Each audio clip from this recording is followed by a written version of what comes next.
everybody coming in. Okay, people are coming in there now.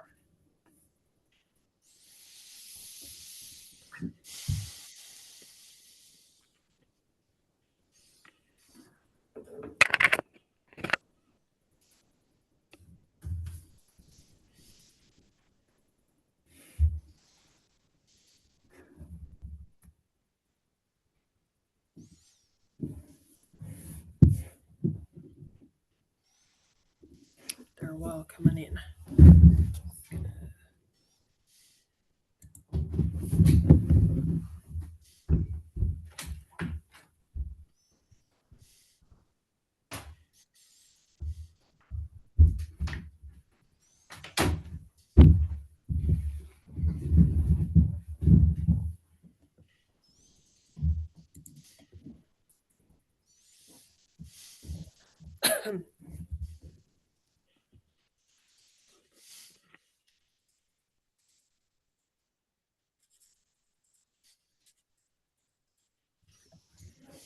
Okay, welcome everyone. We're going to give it a couple more minutes for everyone to get in. I'm looking at the numbers, and we still got a couple more people to join, but we'll give it 2 more minutes and we'll get started.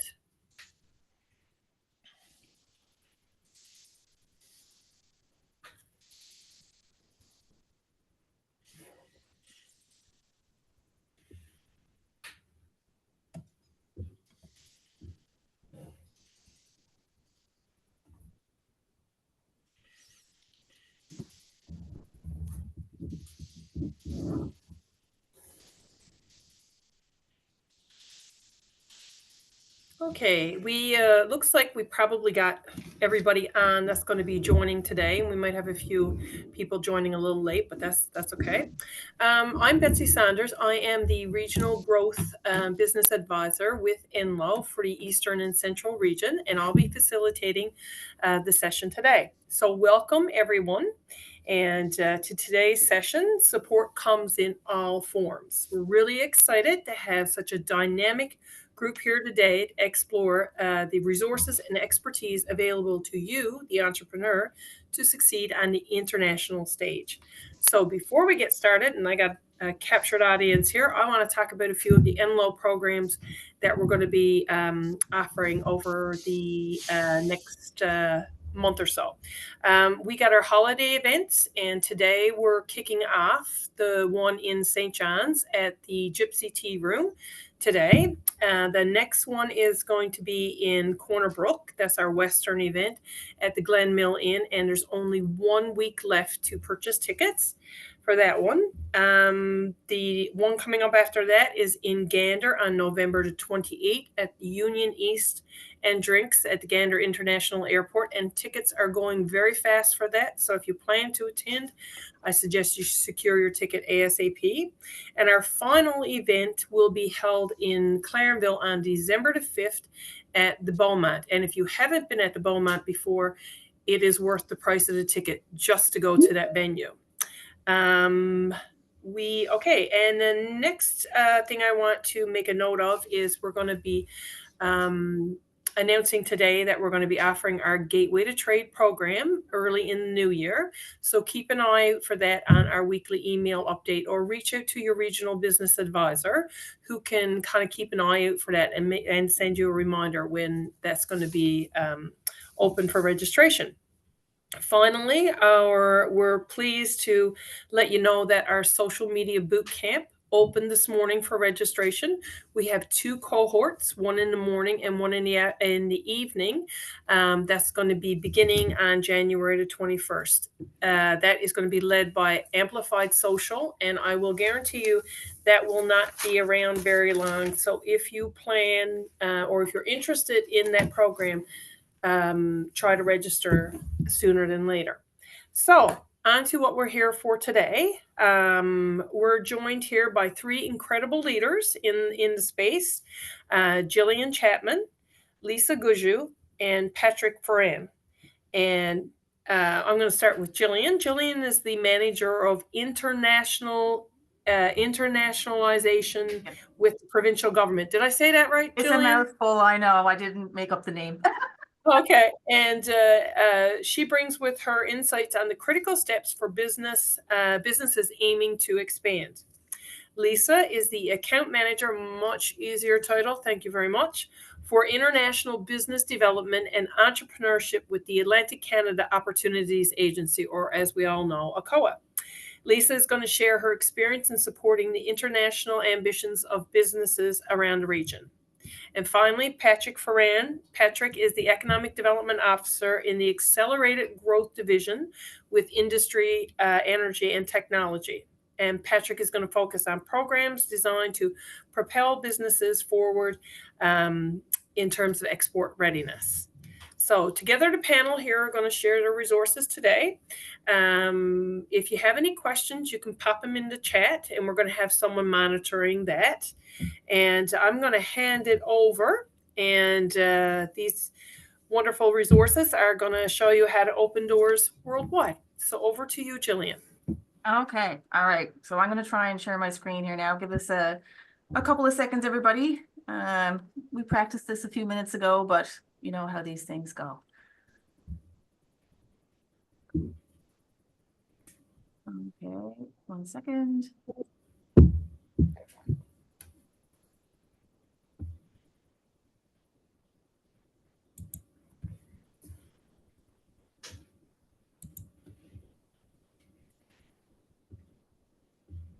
Okay, so you should be seeing my main presentation if someone can confirm. Yes. Yep. Okay, perfect. Hang on here now. Okay. So hi, everybody, and thank you for the introduction, Betsy. So welcome to today's Passport for Growth session hosted by Enlo. As Betsy mentioned, my name is Gillian Chatman, and I'm the Manager of Internationalization with the Department of Industry, Energy, and Technology. And so I'm joined here today as well by Patrick Ferran. So he's an Economic Development Officer with the business growth side of our division. So our division is two halves. I'm internationalization, and he's business growth. So I was delighted to be asked today by Enlo to be one of today's speakers. And normally I'd look around the room or the screen and say that I see a lot of familiar names and faces, but I can't see anybody's face. Enlo tells us that there's a large audience for today, so lots of interest. So we're really happy to see that. So as mentioned, the overall theme for today is that support comes in many forms. So I'm going to talk to you a little bit about our department, what our team does, and some of the trade-related initiatives that we're involved in that help support companies looking to grow in international markets, as well as our travel stipend program. And then I'm going to turn it over to Patrick to talk about our business growth program. And I've got a lot of information today too, so I'm sure we'll be sharing these presentations afterwards. So don't worry too much about, jotting down notes and whatever, but please feel free to pop any questions in the chat. Okay, so as I mentioned, I'm with the Internationalization Unit of the Accelerated Growth Division. So our overall goal is to expand the pool and capacity of innovation and growth-focused businesses in Newfoundland and Labrador. So, our activities are focused on support for sectors and firms that have high growth potential generally. So, if you're at all familiar with exporting, you might be aware that international business is a key economic engine for Newfoundland and Labrador. So last year, exports contributed to more than 30% to the province's GDP. So just under 12.5 billion in goods exported in 2023, which is quite a lot. And it's actually up almost 49% since 2016.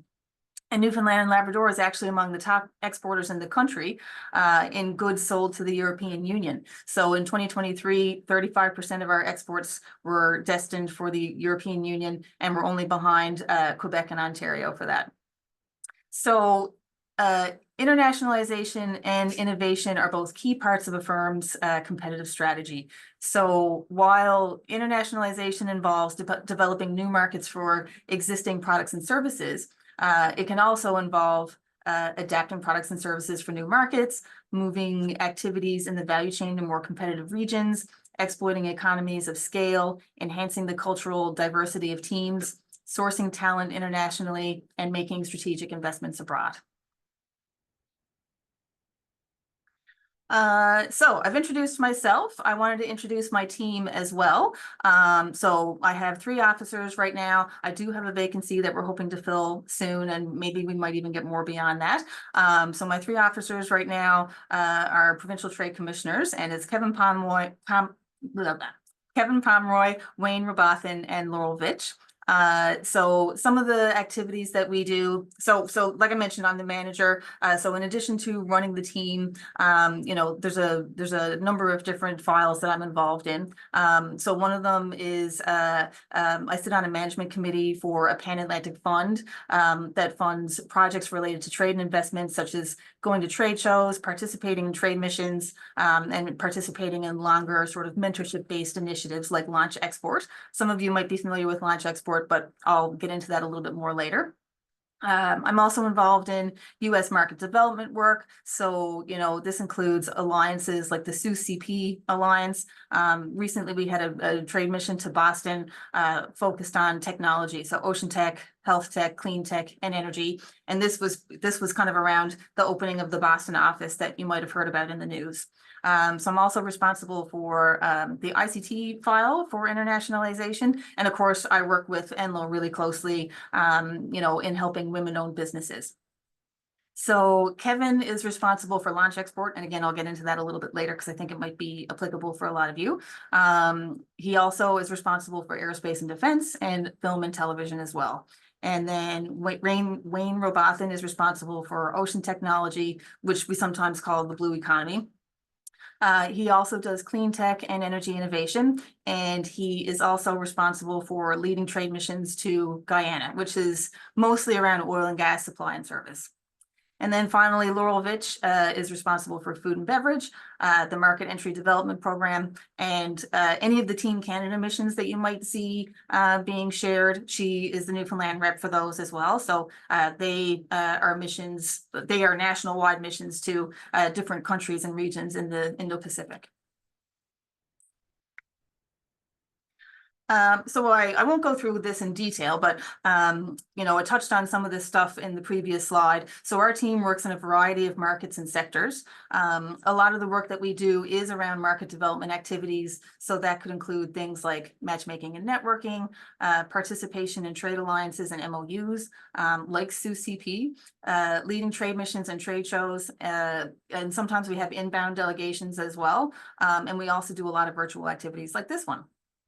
So we offer a number of counseling supports as well through activities that we lead or that we're partnering on or that we're involved in some way. So that can include market intelligence, participation in conferences, activities with in-market partners, again, providing matchmaking, introductions and networking, that sort of thing. And we also do a lot of work in export readiness and market entry strategy development. So you see like a little continuum on the bottom of the screen there. So we help exporters at all levels of experience. So if you've never exported before, but you're curious about it, we call you export curious. If you're new to export, we also help established exporters as well. Maybe they're looking to expand their client base in, markets that they're already in. So all these things help us and help you to find ways to leverage international relationships and to find opportunities in new markets.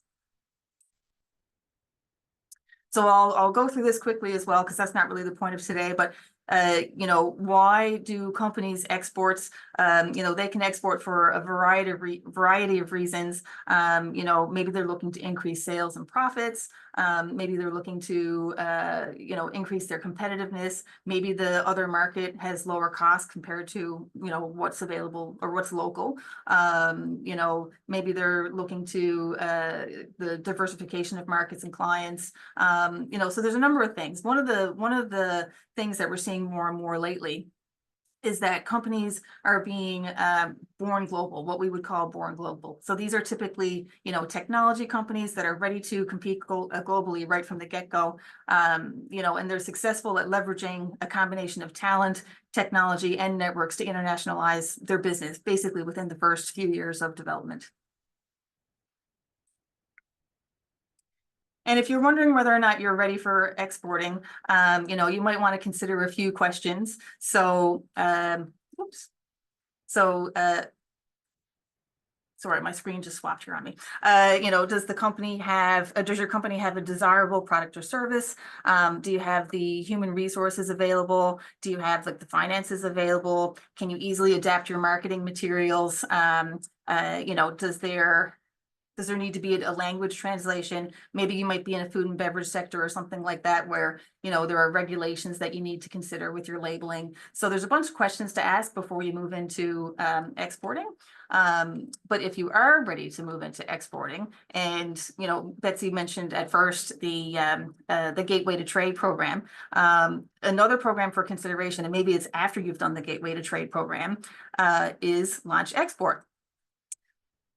So Launch Export is an export readiness program that builds the export capacity of small businesses in Atlantic Canada. So we're trying to develop economic growth in the region with this program. So the program includes 14 half-day training modules. So it's done as a cohort. So the next one starts in September. So actually the timing works really well with the Gateway to Trade, I think. There's a bunch of training topics such as customer delivery, sales training, social media, export budgeting and cash flow projections, those types of things. So it also includes trade missions in market. These are meant to be training trade missions, but also with a focus on, sales and getting to know different organizations and companies that are in market. It's really, really affordable. It's only $250 to participate. If you do want to go on a trade mission, it's an additional $250, but the overall value that you're getting is about $20,000 worth of services. And that also includes 9 hours of one-on-one consulting with a coaching professional consultant that they hire through this program. And I should mention too that the trade mission associated with Launch Export is eligible for our travel stipends. So I'll talk about travel stipends in a couple of slides. Oops, where's my next button? So just wanted to share briefly. I know this is a lot of text on one slide, so I apologize. I'm not going to go through everything. But I wanted to share some up and coming, trade initiatives that we have on the go. There's a couple there that recruitment is closed now, but Laurel is involved in a Team Canada trade mission to Australia. The deadline for that is tomorrow, and the sectors are. I think actually there's somebody that's participating on this call that might be. That's going to that. But the sectors are agri-food and agri-tech, clean technologies and clean energy, mining equipment, technology and services, and also ICT. So she's also leading another trade mission to the Indo-Pacific area, to Singapore, Malaysia, and Vietnam. So that's in February. We have an international builder show. So that's the infrastructure sector in Las Vegas, and Kevin Pomeroy is the lead on that. Wayne is looking at leading a trade mission to Guyana in the winter or spring. So we're working with Energy NL on that project. There's a advanced manufacturing trade fair in Hanover, in Germany, called Hanover Messe, and it's enormous. So we're currently recruiting for that. Later on in April, we have a delegation going to Ocean Business UK. So that's an ocean tech show, obviously, but recruitment is closed for that one. There's a food and beverage show, CL Canada, later in April and May, and then there's more Team Canada missions. SUS CP is happening in St. John, New Brunswick this year, or next year, I guess, technically. So super close to home. The focus on that one this year is advanced manufacturing, food and beverage, and energy. And then there's also another food and beverage show in New York later in June. I'm over time, I can see it already. So I'm going to move ahead to the next slide and quickly talk about our travel stipends. So the travel stipends are flat rate funding amounts that we can offer to eligible companies for trade shows and trade missions that we're either leading or we're partnered on, or we need to be involved with in some way. So the flat rate amounts are based on, market destination. So you can see the little table there with the different amounts based on one person or two people. The travel stipends are meant to not cover, but contribute towards airfare, accommodations, ground transportation, and meals. And you get that flat rate amount, no matter how much or how little you spend. It's a really streamlined application process. You just need to fill out a form. and then submit a client information sheet as well. And then, there's no receipts or anything like that. The only thing we need is proof of travel, and that can just be, boarding passes or even your airfare receipt. That's the only kind of receipt that we require. So we recently increased our stipend amounts, and we've increased our yearly cap as well to 25,000. So it's a really good way to help companies reduce risk when they're trying to enter into markets by reducing some of those travel costs. And we all know that the travel costs lately are just through the roof. But anyways, all right, that's pretty much all I had. So with the travel stipends, I'll turn it over to Patrick Foran, who will talk about our business growth program. And yeah, I'm sure you'll have lots to learn from Patrick. So thank you very much. Thank you, Gillian. I'm going to share my screen now. Okay, and if we could let me know if we have liftoff here. Can you see my screen and hear my voice? Yep, all good. Perfect. Well, thank you for that introduction. My name is Patrick Foran. I'm an Economic Development Officer with the Department of Industry, Energy, and Growth, Industry, Energy, and Technology. I'm in the Accelerated Growth Division, and we work with the Business Growth Program. And just on a personal note, I began my career with an Enlo member company some 20 odd years ago. So it's pretty special to be working here today and speaking to all of you. So we have the Business Growth Program. Well, what is that? Come on now, there it is.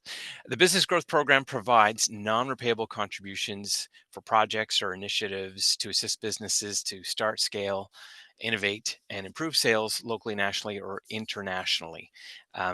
And the entire Business Growth Program is on our website. I'll just drop the link in the chat function there. Or maybe someone else beats me to it. Okay, here it is. I'm just dropping that in.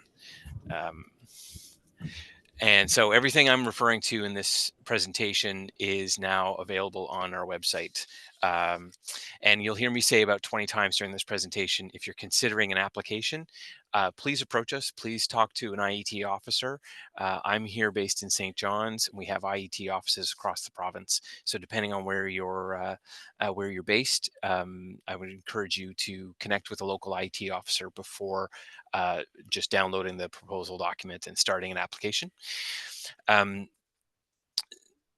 Here we go into the next slide. So the Business Growth Program is based on 4 main pillars. So it's a tool for growing Newfoundland Labrador's pool of innovative and growth-focused companies. And as I said, there are 4 main pillars: development and commercialization, productivity improvement and innovation, knowledge and technical assistance, and growth and internationalization. The development and commercialization proposals are reviewed here at the Accelerated Growth Division. Those are the research and development type proposals, and I'll give an example of one at the end of this presentation. And then pillars 2, 3, and 4. So productivity improvement and innovation, knowledge and technical assistance, and growth and internationalization. Those are available province-wide at any of our IET offices. And as I said before, if you're considering an application, please come talk to us. We'd be happy to help you do that. So the Business Growth Program normally provides non-repayable contributions of up to 50% on eligible costs, up to a maximum of $200,000 over 2 years, or $100,000 per year. The one pillar that is different in this is the development and commercialization pillar. Those projects can access up to $750,000 over a 24-month period. And again, that's based on a maximum of 50% contribution towards eligible costs. There's some general rules that apply across all 4 pillars. The maximum government stacking limit is 80%. So if your provincial, federal, and municipal funds going into a project, the maximum amount there is 80%, and therefore the minimum contribution from the company is 20%. All right. And right now, our turnaround time is between 3 and 6 months for most of these applications. So, which is why it's important to start engaging with an IET officer if you're considering making an application. So, who can apply? Okay. The fund is available to growth-focused, innovative firms, including sole proprietorships, partnerships, corporations operating within Newfoundland and Labrador that are demonstrating commercial viability. And 99.99999% of the applications are like that one. Though there is a provision here for cooperatives and not-for-profit organizations to avail of this program, provided that they demonstrate the ability to generate commercial revenue or are pursuing international trade opportunities. Um, in the application process, again, you would engage with an officer before you submit one, but we're looking for things like 2 years of accountant prepared financial statements, 3 months of recent bank statements, and then we conduct clearance checks with CRA, Workplace NL, Department of Finance, Registry of Companies and Deeds. So it's a very thorough application, which is why I'm going to keep saying, please check in with us before you submit one. We'd like to talk to you about it. And just as there are eligible applicants, there are also some business types of businesses that are not eligible for this program. That includes residential and commercial real estate services, wholesale businesses, taverns. We have a lens on local competitive impact. So we are definitely going to get a sense of who the applicant's competition is and whether or not the resources of the department would affect local competitive impact. So just be aware that that's something we're looking at. Professional service operations are not normally eligible. That is effectively consultants. So consultants, as a rule, are not eligible to apply to this program, though we often see consultants as an eligible expense under an eligible application. So that doesn't mean a consultant can't be part of it, but on their own, they're not eligible. And at this time, cannabis proposals are not being accepted either. So that's who cannot. Let's talk about what these programs do. So the first pillar is development and commercialization. This is the pillar that our office here in St. John's mostly works on. And these are the research and development projects. So this pillar supports research and development in Newfoundland and Labrador, and enabling a business to overcome technical challenges while reducing financial risk. And the types of activities that align well with this is if a business has a prototype, maybe an early prototype, but it's not yet commercialized. And so they're looking at doing performance testing, field trials, demonstration projects. They're maybe testing it against some kind of safety standard or national standard or industry standard. So we have lots of businesses that avail of this service. And depending on the size of the request, our department will also engage appropriate technical expertise in assessing these. So, for instance, if a health tech company is coming in with a prototype, then part of our assessment for that file we would engage appropriate technical expertise to assist us in the assessment of it. Which is why, again, it's important to engage with an officer early if you're looking at applying under this fund. Again, the development and commercialization pillar gives businesses access to up to $750,000 in non-repayable contributions based on 50% eligible costs. So it's a great program. We see a lot of uptake in that area. The second pillar, I'll admit we don't see as many applications in this area, but it's, I think, still an interesting one. So productivity improvement and innovation. This provides support for incremental firm level technology investments or innovative enhancements for continuous improvement. In simple language, if you see a technology transfer or the adoption of large-scale digitization, that's where that type of activity fits, is in this pillar.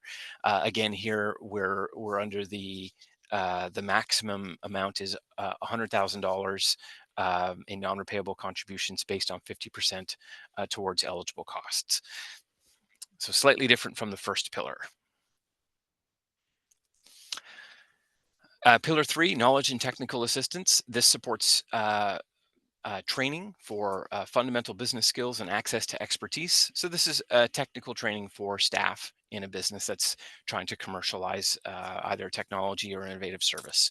And again, that one is subject to up to $100,000 per year based on 50% towards eligible costs.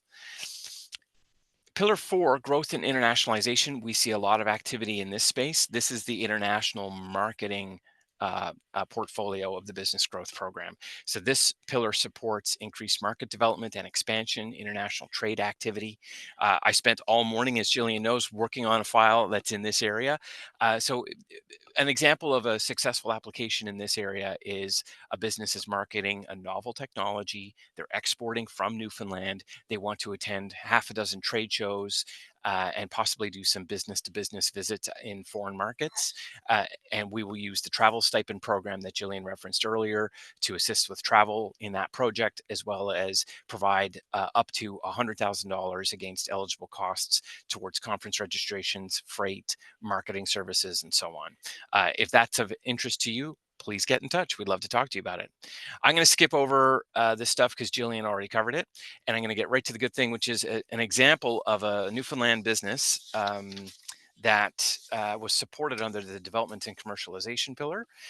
So Swiftshore Innovations Incorporated, they were successful under development and commercialization and received a non-repayable contribution of $149,500 towards the development of its novel and complete oral care system for ventilated patients called the Swish Kit. And the department's resources will assist the business with some of their subcontractor costs. The total project for this total budget for this project was $359,000, and the department's investment leveraged $210,000 from the business. We talk about growth a lot in the business growth program, and one of the metrics of growth is employment growth. This project will establish a new clinical coordinator position in Corner Brook to support the project's activities. I think I'm getting the big cane is coming from off stage and asking me to hurry up and get out of here. So I'll just close with my email is here. It says patrickforeign@gov.nl.ca. Gillian and our contact information is on the IET website. So if there's something in discussion today that you want to follow up with us, you know how to get us. We're there on the website. And I believe Enlo are going to share our slides with you. So that's it from me. I'm going to stop sharing my screen. Thanks so much for having me. Thank you, Patrick. And we're going to put it right over to Lisa.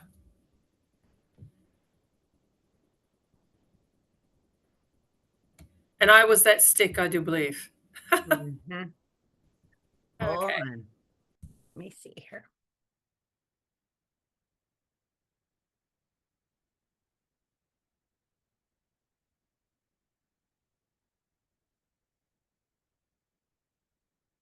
Just while Lisa is getting ready, in the chat, I just been following along, trying to put a couple of links in there that would be applicable. And so Lisa, if you mention anything now, I'll just go in and have a look and put the links in so you can concentrate on your PowerPoint.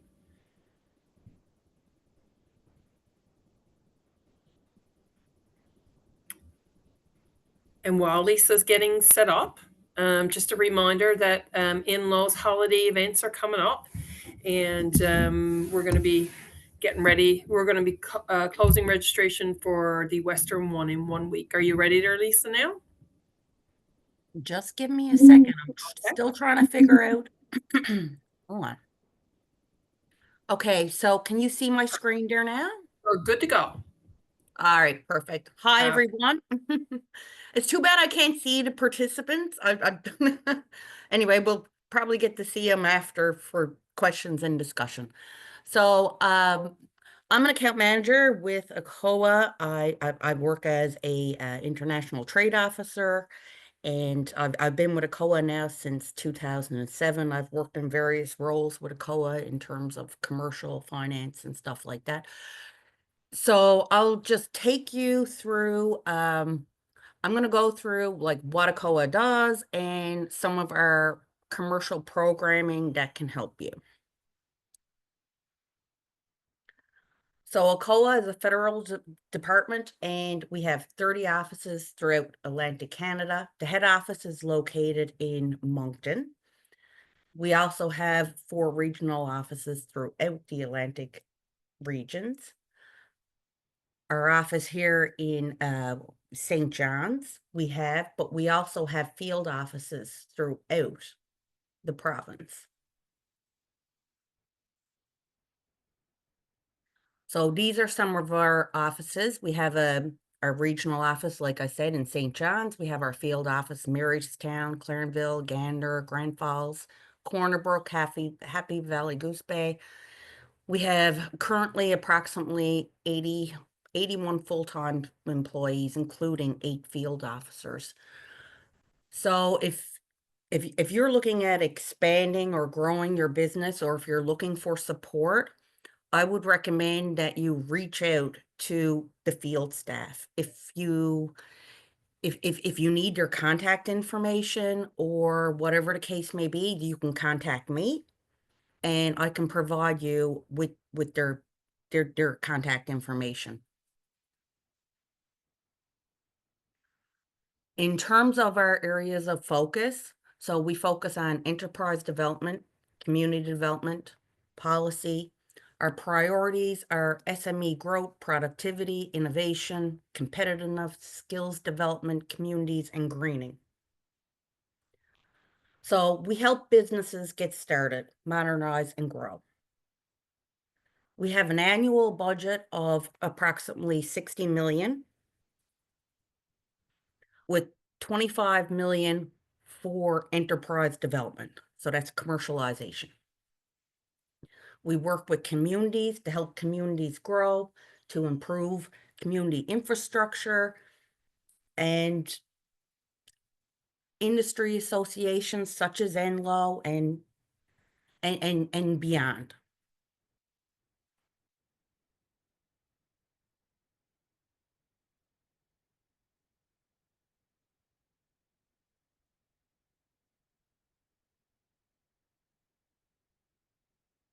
In terms of international business priority, like that is one of our main focuses.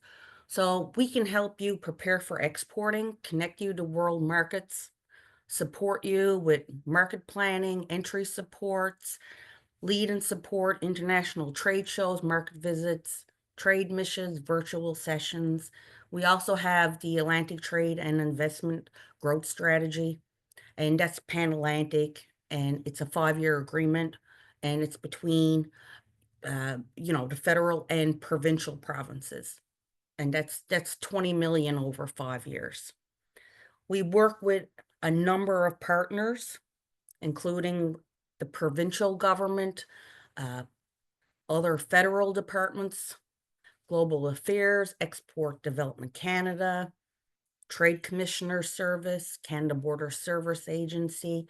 So we have a strong on-the-ground presence and deep links to provincial and federal departments, business stakeholders, and communities.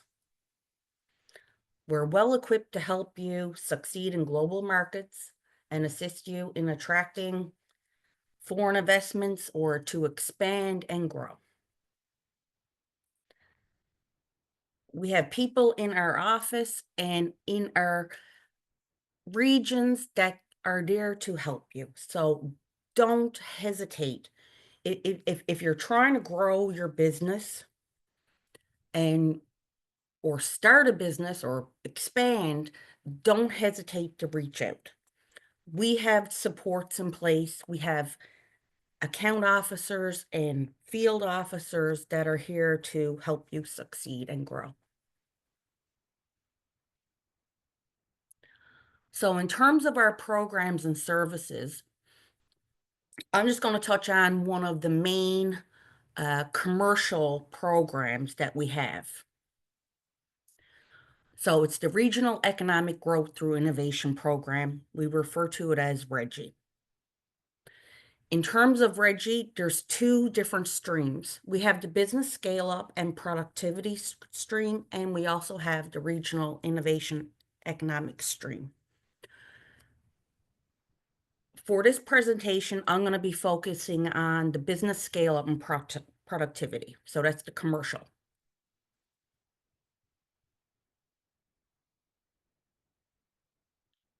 So in terms of the business scale up and productivity, so that's our commercial program. So if you have a business and you're looking to, start a business, expand your business, export, whatever the case may be, this program can provide you with funding. It can go up to $1 million. Typically, our projects are between, well, I've seen all kind of projects from 20,000 to 50,000 to 100,000 to 500,000, whatever the case may be. But depending on what you're coming in for, that program is there, and the funding is it is repayable, and we can provide up to 75% for soft costs. So like marketing, research, things like that, hiring. But in terms of capital costs, we can only go up to a cap of 50%. So keep that in mind. Usually the projects, they come in, they're only like 1 year to 2 years in duration. So the loans are interest-free, they're unsecured, but it is repayable. But interest-free is good, because if you go to a bank or someone else, you're going to have interest. So that's the good thing about ACOA. So the main areas of focus for the business scale-up and productivity program is innovation, research and development, technology acquisition, commercialization, market development, capital and working capital, skills development, productivity improvement, international business development.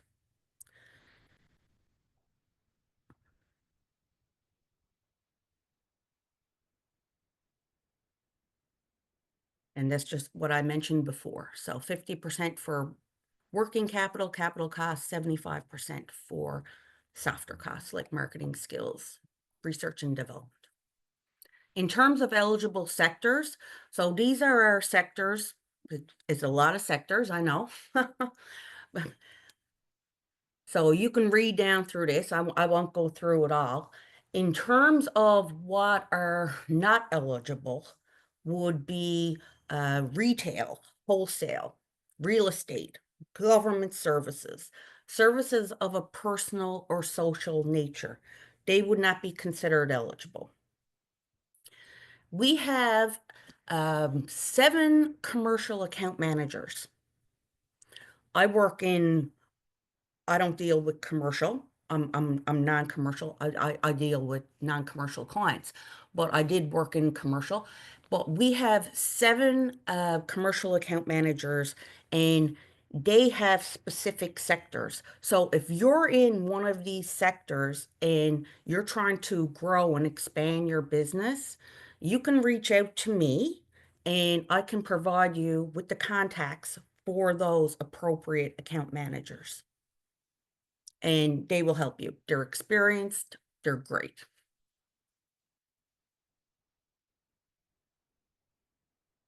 So in terms of eligible clients, so here's the list here.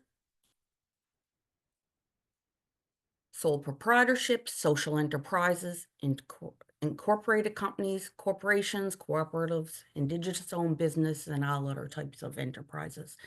And one of the things that ACOA has been focusing on is representation of underrepresented groups. So if Indigenous, women, youth, people with disabilities, there is some different programming there where I won't get into it right now, but there is specialized programming there where sometimes we can increase our amount of funding because that is a priority, diversity and inclusion. In terms of eligible costs, I won't go down through the list because I know, how much time do we have left, Betty? We are at 1:16. Okay. So in terms of eligible costs, labor, capital costs, operating costs, consultancy costs, advisory, like it's pretty flexible. Our programs are very flexible, and there's a lot of eligible costs there that you can apply for. What I would recommend is if you're looking to apply for a COA, or maybe you already have, or you're looking to apply again, always reach out to your, like an account manager, or reach out to me. I can give you the contacts. Reach out to a field officer in your region. Make sure that you make contact first, because that's always useful. They can help you with the application. So we have our application forms on our website. I can send you an application form. It's pretty straightforward. But always get in touch and make that connection first before you send in your application, because that will save you a lot of time, because the account managers and field officers can give a lot of advice to help you with the process and help streamline it. In terms of market trade development and expansion, so these are some of the eligible costs: marketing manager, sales, marketing staff, marketing plan. And I'll also bring up in terms of like the CBDCs. So we fund the Community Futures Program, and the CBDCs are our partner in that. And they also provide funding and different loan programs, which you probably already are aware of. And they also provide that we help partner with them as the CAS program. So if you're looking for funding for, a marketing plan or help with your business plan, reach out to your local CBDCs, because they're there to help. Just as Enlo is, reach out to Enlo. They have a lot of resources on the ground that can help you. We also offer ACOA business information services. So you can actually call this number or email, and someone will be there. We have a local Newfoundland contact and also other people in the other regions. But if you need any help in terms of information, referrals, information on starting a business plan, uh, business and marketing templates, information on company structures, government regulations, whatever the case may be, you can call this number or email, and someone will get back to you within 1 or 2 days, and they'll be able to help you and give you the information that you need. That's a service that we have at ACOA, and a lot of people don't know about it and don't take advantage of it, but they should, because it's really great. So if you want to find out more information, here's our website. We're also on Twitter and YouTube. Here's my contact information. So if you're looking for funding or looking to get support or services, please reach out. I'm here all the time. Give me a call, send me an email, and I can help you get connected to the right people to help you grow and expand your business. Thank you.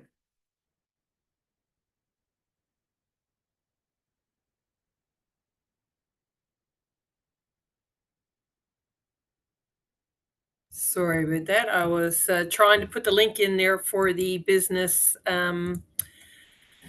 information services, and I just want to say that I use that service and promote that to many of my clients, especially when they're looking for additional market research. The value of that is just unreal. So I would suggest to any entrepreneurs who are on this today, check it out, send an email, and you'll get information that you can't easily glean off of the internet. It takes a deeper dive, and it's information you will not be able to get yourself without paying for it. So Exactly. And it takes time to find that information. And if you're a business owner, you don't have a lot of time, right? no, Oh, exactly. yeah.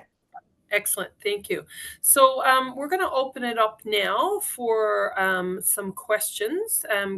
Krista, are we able to allow our participants to ask the questions directly, or are they going to come through the chat? And we'll wait a second. Type in the chat.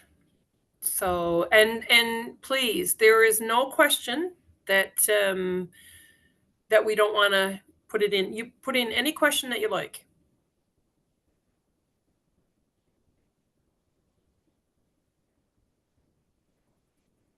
Just going to wait a second before. This has been a great session, by the way, and to let people know all the resources that are out there, and that you know, in my experience with Enlo, you know, over the past 14 years, what we think we know about export, we really don't know. You know, and having contacts like within your departments and your organizations is so key to be able to go in the right way first, because we may think we know how to take our product to the export market, but there may be easier, and I'm sure there are easier ways to do things. And the supports that the province and the government of Canada through ACOA puts in place are amazing. And I have attended trade missions in the past, you know, in different parts of the country and in the U.S.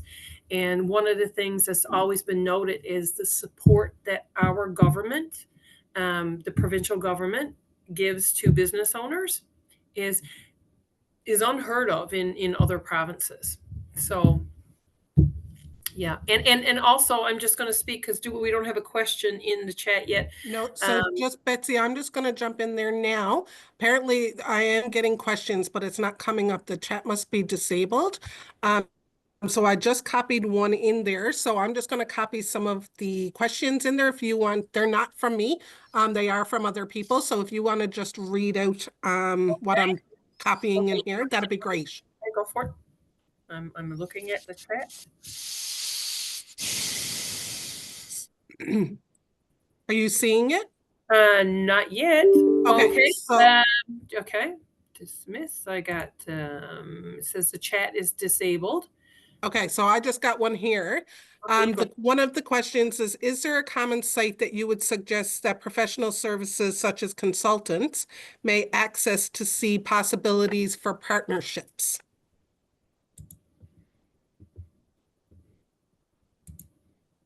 That's a good question. Who would like to take that?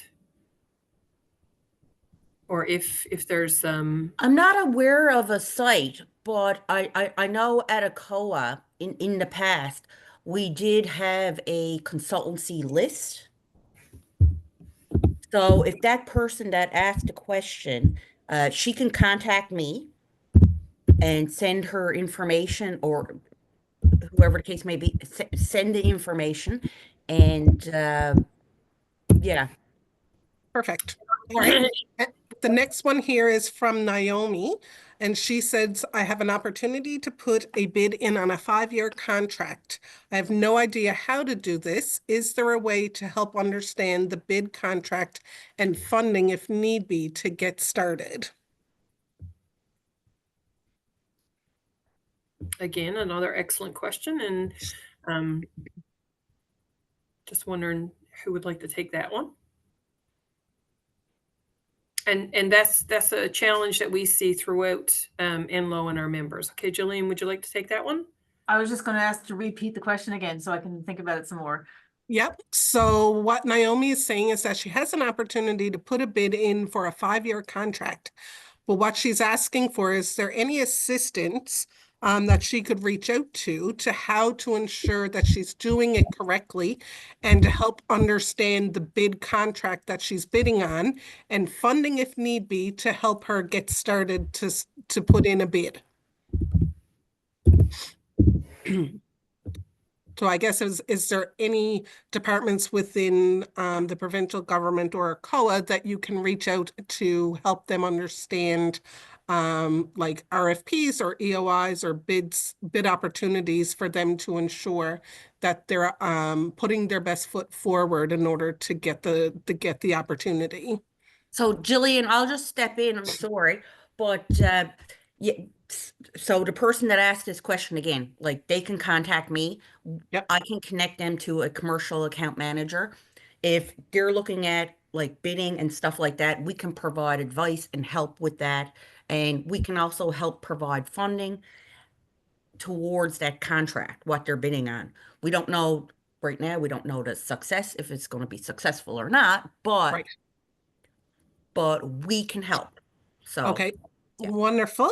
And then we have another one. This is not a question, but Lisa mentioned CBDC programs, and I just wanted to let people on the call know, that it's Marianne Boland, Development Officer with CBDC Celtic. So she's also said, feel free to connect with her as well to learn about the programs. And we did put a link in there to CBDC. And just to go back to the other question, I put in a link to procurement support for business, and that's through Government of Canada. And again, another wonderful resource. And there's a lot of information in there. It's just taking the time to go through. But Perfect. And then we do have Allison Studley here, who's got her hand up. So I'm actually going to allow her to talk to ask her question.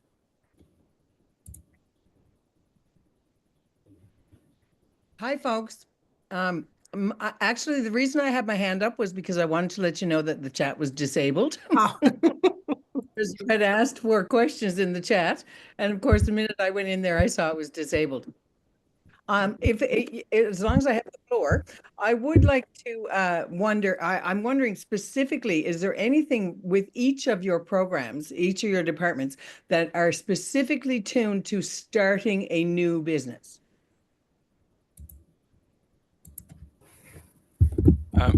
I can go ahead. So we do see startups apply to the business growth program, and it depends on what the request is, but we frequently see startups in that space, often in the development and commercialization pillar, like a new technology company, or there might be an early prototype and they're trying to figure out how to move to the next step with it. That's something we see fairly often, but I don't think that there's anything specifically about startups as a general. It would depend on what the request is. But as I mentioned in my presentation, just get in touch. It can't hurt to have a conversation, and we can provide some guidance once we have a bit more information. And I'll just follow up on exactly, Patrick, like the same thing with ACOA. Like, we're here to help businesses start. The thing is that if you're starting a business, reach out, because it depends on, what kind of business are you looking at starting?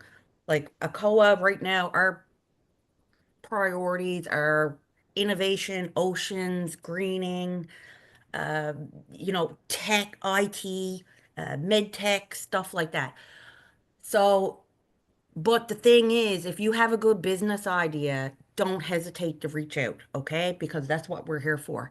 And like I said, there's a lot of other supports like ENLO, the CBDCs and things like that can help get you started and thinking about your business plan. If you're applying for a COA, you have to have your business plan.